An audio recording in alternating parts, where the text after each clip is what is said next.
But could we be headed for a summer rerun? That is just one of the questions we asked House Majority Leader Eric Cantor and Congressman Tim Scott.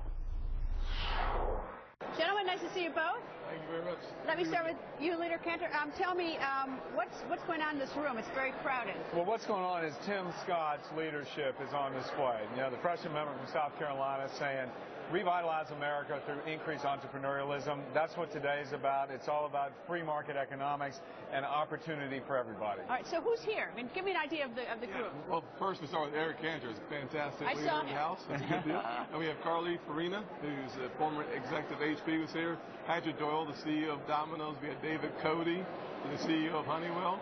We'll hear later on from Jay Walker, the founder of Priceline.com. We also have the Bard Pharmaceutical former CEO, Lily Pio, speaking as well.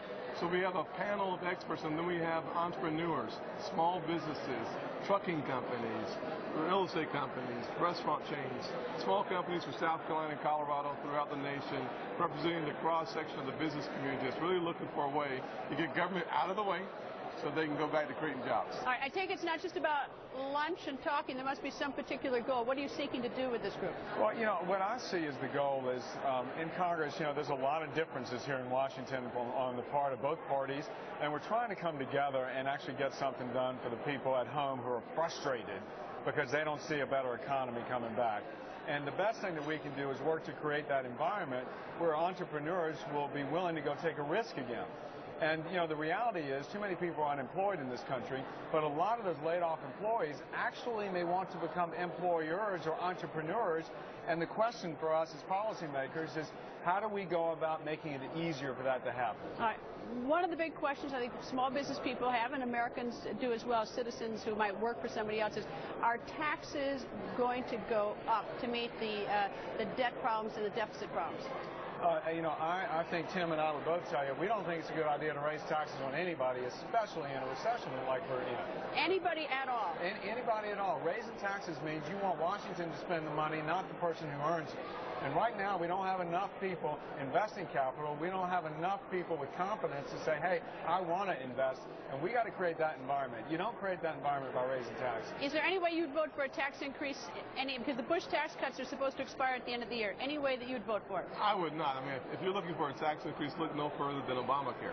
They have $500 billion, $500 billion in new taxes starting in January 2013. The question is, how do we grow the economy when legislation's already been passed by former Congresses will put us in a position where we have less money to do that? Scott brings up the national health care, the Obamacare.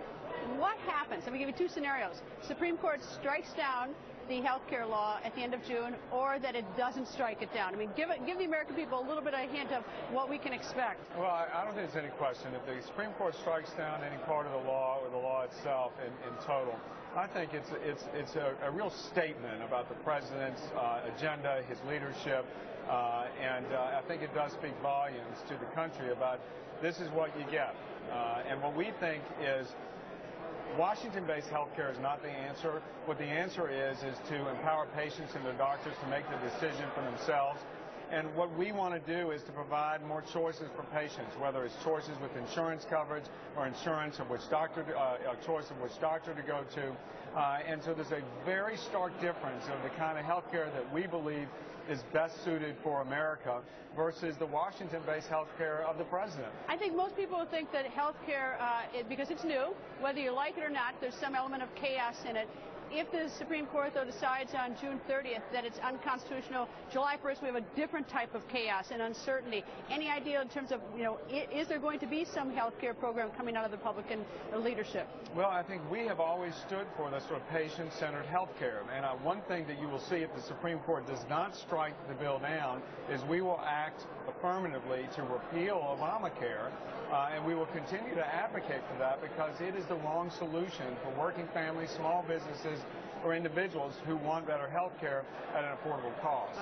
You're a former small businessman yourself before you came to Congress. I'm curious that if you're opposed to raising taxes, in light of the fact that our debt is growing, what's your solution for at least addressing the debt? Is it simply cutting spending? Because there are a lot of people across the country, they like it when you cut somebody else's stuff, not their own. Of course. From an entrepreneur's perspective, you have to realize that lower have an inverse relationship with reality. Basically, if you lower taxes, you get more revenue to the government. employment, and you also get more revenue in the economy. So if we're going to grow our economy, we're looking for an economy that's on fire. It happens by lowering taxes, eliminating regulations, and putting business owners back in charge. As a business owner, if I knew that my taxes were coming down and it's going to be permanent, what I would do is invest in more capital equipment, and I'd hire more employees because it would help me create more profit. So the long story short is lower taxes means more revenues to the Treasury and in the economy. All right, what if you're a businessman and you don't know what Congress is going to do because there's so much upheaval, we have an election coming up. What would you be doing right now about your business? Well, today what we see happening, we have $2.5 trillion of revenue sitting on the sidelines. Corporations are too afraid because there's no certainty in the market. So what do? Nothing. They don't buy anything and they don't hire anyone. The challenge of this economy is that there's so little certainty, long-term certainty, that most big businesses and entrepreneurs like myself, they don't invest in this market. Right. Impinging on sort of the entrepreneur and jobs is sort of this overriding problem with our debt, our nation's debt, and the debt ceiling. We're probably going to come up on another showdown at OK Corral, right, on this debt ceiling?